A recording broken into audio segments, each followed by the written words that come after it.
Let's look at another type of plot. This also is one we were going to look at. So let's go back and change this to a 5. And notice our iterates now is just this 5, 16, 8, 4, 2, 1. I want to insert a couple of cells. I can do that by doing insert and then cell above, or I can actually do Control M and A to insert a cell above, or Control M and B to below. But those are keyboard shortcuts for what you see up here. And what I want to do is I want to define X to be the iterates from 0 up to -1, and this final X is going to produce the output, so we won't get any output when we bind this, but the X here will show it. And what this X is going to be is this is going to be all but the last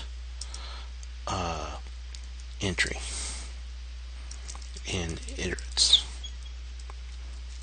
So there you see it, 5, 16, 8, 4, 2, 1.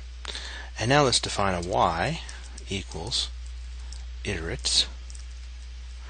And now we're going to put a 1 and just a colon. We're not going to have anything after that.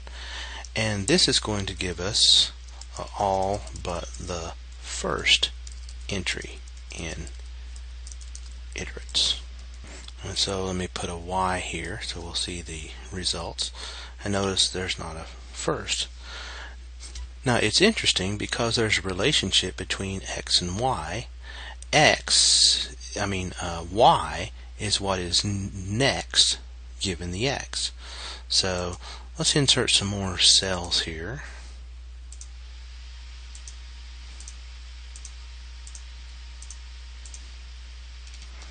And let me just put in a comment here. So the Y is what is next given.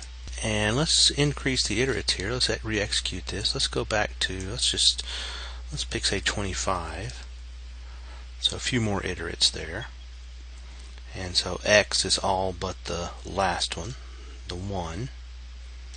And Y, so there's no 1 after the X. It starts at 25, but there's no 1. Y is everything except the first one, so it starts at 76. So given when X is 25, Y is 76. When X is 76, Y is 38, and so on and so forth. And now if we plot this again, we get something that looks like that. And what's interesting here is we see a nice pattern, and that is the line that you see down here.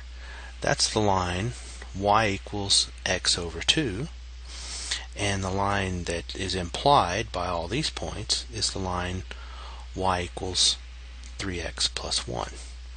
As a matter of fact, we can actually see that.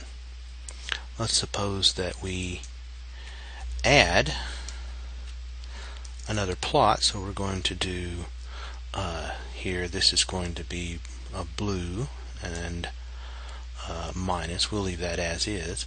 But then let's do X and 3 times X plus 1, and let's make that line a green. So we might think what we're going to see is that this is going to give us a green line that connects these dots that you see over here. But in reality, what it's going to give us is an error. So there's our error. And so it's a type error. And the reason is because a list is not something we can multiply by a number.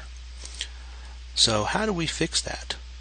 Well, the way we fix that is we define, instead of simply saying X is the list, we say it is an array. And an array is something that's mathematical. So if we define X to be an array, then it looks similar to a list, except it's wrapped by the word array. And the thing is that we can multiply this as if it was a vector. So if we multiply 3 times this, it'll be 3 times 25, 3 times 76, so on and so forth. So we'll see this very often where We'll use arrays instead of lists because they're mathematical. And now, when we do this plot,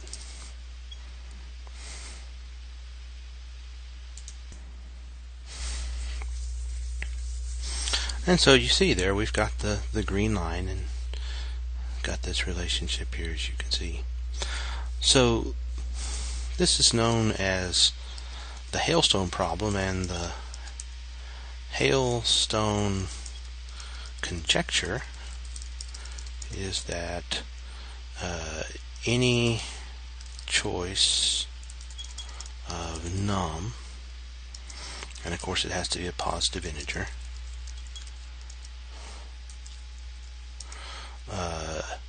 has a hailstone sequence